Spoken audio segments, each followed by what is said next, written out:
Terima kasih Bang Kadi. Kalau saya rasa sebetulnya penilaian saya terhadap Purbaya itu sudah sangat jelas sekali. Karena sudah berbagai YouTube channel, ya saya udah bahas di berbagai YouTube channel, tidak saya nilai gayanya. Saya tidak suka menilai orang gayanya atau koboi tidak, ya, atau rapi seperti Ustadz tidak. Yang penting when you make a statement, kalau statement Anda masuk akal dan I appreciate you. Tapi kalau statement Anda, you are insulting my intelligence, I attack you. Simpel.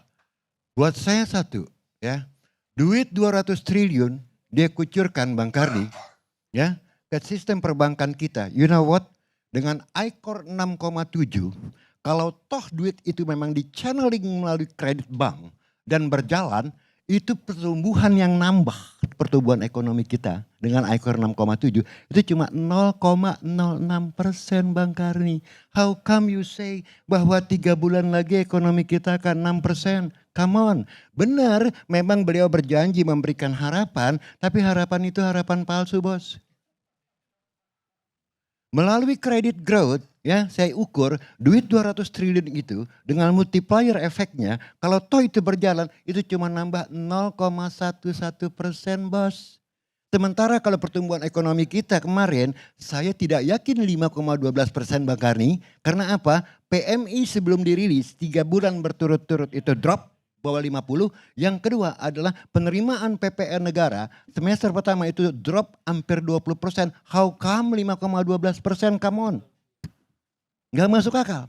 Saya punya estimate paling optimis pada waktu kemarin bukan angka 5,12 tapi 4,3.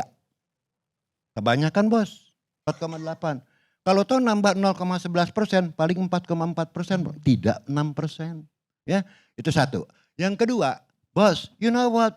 Ya, lihat kredit perbankan, it drops ya dari double digit ke 7,02%. Dan yang lebih gila lagi, undisbursed loan ya di perbankan itu 2.735 triliun Pak.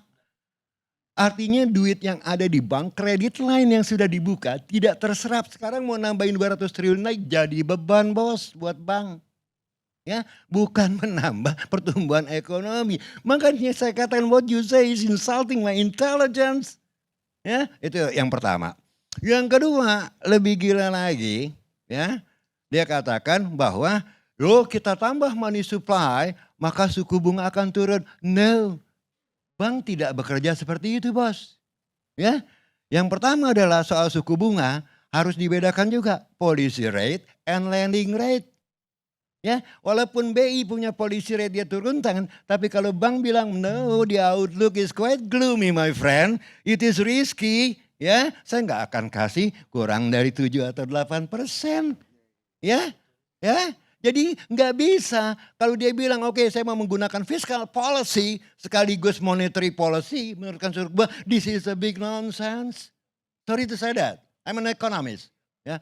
Nah itu yang pertama ya. Artinya apa? Duit 200 triliun ini juga you should be cautious. Lebih gila lagi kalau dibilang duit ini idle di BI harus berbunga. Loh kalau berbunga kenapa nggak buyback obligasi negara bos? You buy back SBN you get 6,7% instead of 4%. Betul nggak? Kenapa harus dapat 4%? Kenapa nggak 6,7%? Ya, nah itu ya yang nggak masuk akal menurut saya. Poin kedua, dolar. Ini lucu. Sebab apa? Walaupun ditangkis oleh beliau. Sebab dari statement Presidir Mandiri mengatakan saya mengikuti perintah daripada pemerintah menaikkan suku bunga deposito dolar. Saya paham lucunya begini. Saya paham apa yang ada di kepalanya.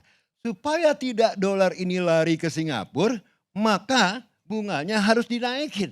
Gitu kan ya. Loh yang namanya capital flight, when you convert your rupiah into the dollar, itu udah capital flight bos. You exit dari rupiah, you masuk ke dolar. Walaupun dolarnya ada di sini. Karena kita menganut free flow of capital. Tidak seperti Cina, capital control. Di sini pun udah salah gitu loh cara berpikir, maaf ya. Ini kita bisa debat loh ya. Di sini pun udah cara. Salah dalam menangkap yang namanya capital flight. No, yang namanya capital flight tidak harus kapital itu pindah ke Singapura. Gitu loh ya. Nah makanya kan Bang kami sendiri lihat. Dolar langsung bos shooting up. Kalau tidak BI all out intervention itu tembus 17.000 loh. Sempat 16.700 sekian ya. Nah di sini saya bilang this is Purbaya efek. Apa positifnya come on? Ada buktinya kok. Purbaya efek yang positif yang mana? You can debate it with me. Dan semua angka-angka menunjukkan ke arah sana. Itu Bang Karni ya. Yang ketiga, lebih lucu lagi. Dia bilang begini Bang Karni. Oke, dana-dana yang diparkir di luar negeri, nanti saya akan berikan insentif untuk masuk ke dalam negeri. Saya bilang, you know how the economy works or not?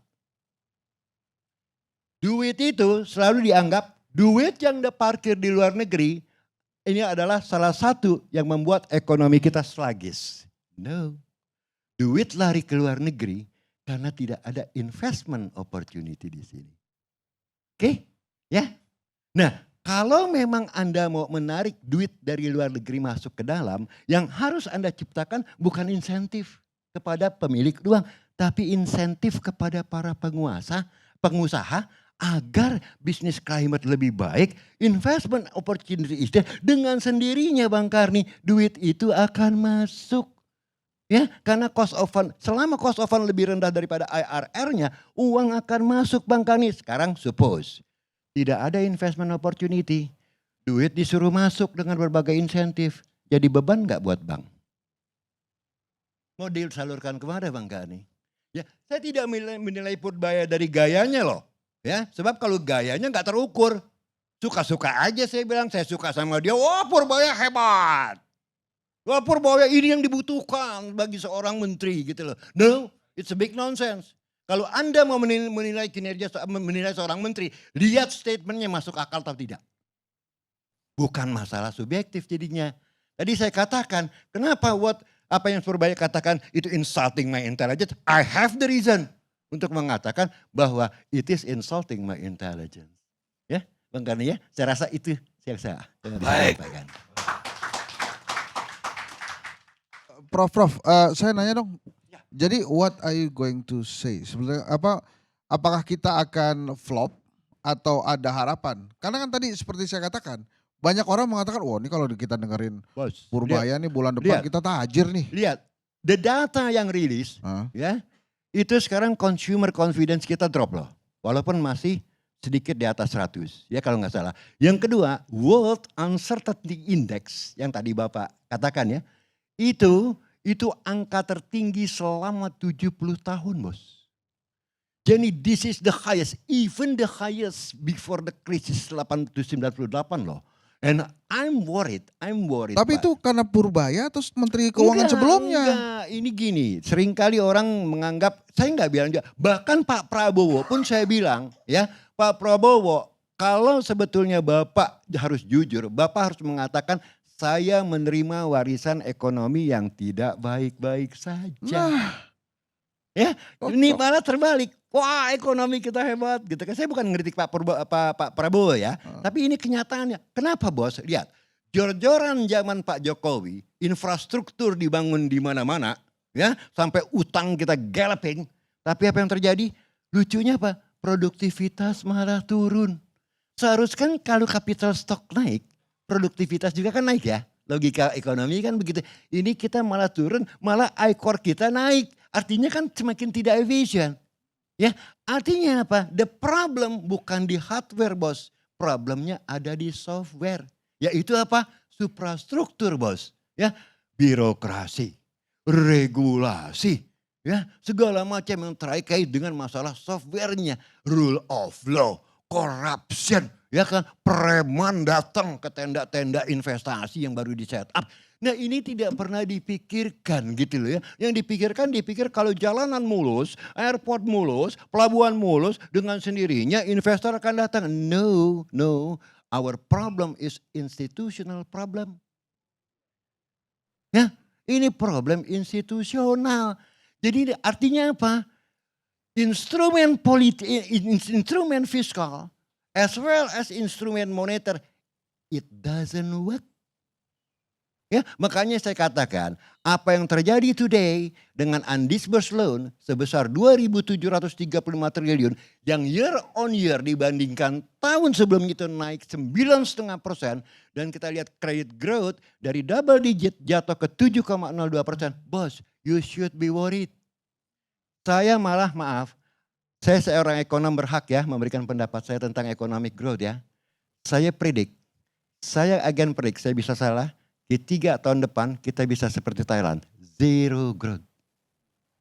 Dan yang saya khawatir adalah konsekuensi sosialnya. Ya, dengan 2% growth aja bos, kita nggak bisa absorb the labor force. Artinya apa? Labor force yang muncul di labor market ini menjadi pengangguran bos. Dan bayangkan jika tabungan masyarakat nol bos, dari tahun 2019, 3 juta ya tabungan masyarakat middle class kita sekarang mungkin udah less dan 1 juta bos. Oke gini Untuk Prof, mengkonfirmasi. mohon maaf Prof. Ya. Izin Bang Arni. Jadi menurut Prof Ferry, mana yang lebih better? Sri Mulyani W atau Purbaya W sekarang? Ini bukan masalah better Sri Mulyani atau tidak, yang udah jelas ya. Saya udah menilai bahwa kebijakan Purbaya itu menyalahi hukum ekonomi. Satu, ya. Sri Mulyani bukan juga saya bilang bagus, tapi Sri Mulyani selama dia menjadi Menq, dia cuma bertindak sebagai kasir. Ya, jadi pokoknya selama budget defisit saya bisa jaga di bawah 3%, Anda mau apa aja Pak Presiden, mau bikin IKN pun di hutan sana, siap. Dan itu bukan fiscal policy. Seorang finance minister itu harus paham bagaimana spending side. Itu yang paling penting bos. Karena receiving side itu kan dirjen pajak. Ya, pada saat keputusan harus spending. Nah itulah fiscal policy. Ya, nah makanya kita lihat bagaimana kita oversupply dengan infrastruktur kita ya, bandara sampai 1 provinsi sampai 5 ya. Di Kertajati sana saya kira nanti jadi itu tempat ngangon kambing ya. Ya bukan jadi bandara lagi ya. Ya, nah ini saya nggak bandingkan dalam arti begini. Kita nggak bisa membandingkan Sri Mulyani dengan Purbaya apple to apple, enggak. Ya, masing-masing punya kelemahannya sendiri yang tidak bisa apple to apple dibandingkan. Tadi saya katakan Pak Purbaya, saya sudah baca paper Anda, ya. Dia bikin paper, lantas konklusinya 8%. Bisa. Lah, saya bingung. Yang Anda tawarkan dalam paper Anda itu cuma tabel-tabel, grafik-grafik, chart-chart, lantas kesimpulan 8% bisa. No, I'm an economist, modelnya mana bos? Equationnya mana? Kan gitu ya. Jadi saya nggak menilai seseorang itu dari gayanya ya, maaf ya bos ya. Anda boleh suka, silakan. Harus suka, oh ini sesuatu yang baru nih menawarkan harapan. No. Saya sebagai ekonom cuma mengatakan kebijakan Anda benar atau tidak. Kan gitu ya. Nah dengan seperti ini, ya kebijakan kayak begini seperti ini yang dilakukan oleh Purbaya. I'm afraid ya, saya takut ya. Q3 tahun depan saya lihat sliding down karena apa? Kita mengalami satu bos. Dalam short term kita mengalami structural problem, ya, dari demand side, ya. Artinya demand side apa? Yang bisa dilakukan untuk mengangkat demand daripada satu agregat demand dari satu negara, fiscal stimulus. Masalahnya bos, kita bisa afford it nggak? Nggak bisa. Kita nggak punya lagi fiscal space. Jadi Pak Purbaya, please jangan banyak janji. Kenapa? Lihat bos, walaupun debt to GDP rasio kita cuma 40%, the lowest loh di negara di seluruh dunia. Paling rendah loh rasio GDP kita, rasio utang kita terhadap PDB. Tapi jangan lupa, debt service rasio kita 24% bos. Artinya 24% dari total APBN untuk bayar utang dan cicilan. This is the highest in the world. Jadi kita nggak punya space lagi untuk ngutang. Kenapa? Udah dibatasi. Prof, saya kira tadi yang jadi poinnya Mas Hensat ya, saya kira memang menurut saya Prof ya, dalam certain kebijakannya Pak Purbaya memang ada yang misleading, tapi ada juga yang menurut saya perlu diapresiasi Prof. Misalkan ketika Pak Purbaya disodorkan oleh teman-teman DPR, teman-temannya Pak Misbahun tentang tax amnesty. Kan sikapnya Pak Purbaya mirip dengan sikapnya Bu Sri Mulyani. No, tax amnesty will be avoid with the justice of the taxpayer. Saya kira itu juga harus diapresiasi, Prof. Yang kedua, Pak Purbaya ketika juga ditanya soal ngemplang para pengusaha yang belum membayar 50 sampai 60 triliun dan dia akan kejar 200 orang namanya itu, saya kira juga itu satu hal yang perlu diapresiasi. Gini, Artinya Pak. itu tidak mengganggu logika ekonomi. Enggak. Saya setuju sama Prof ketika mengatakan ada kebijakan yang misleading dan ini debatable.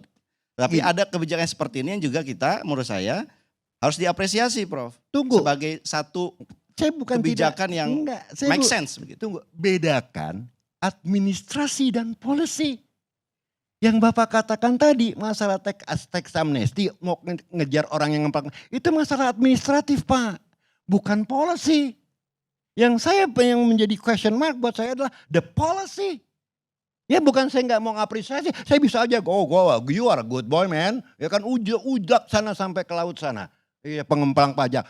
Fine, tapi apa dampaknya untuk ekonomi? Yang berdampak pada ekonomi bos adalah policy. Ya. Jadi bukan saya nggak mau mengapresiasi Pak Purbaya sebab what I'm talking about is about the policy. Gitu loh.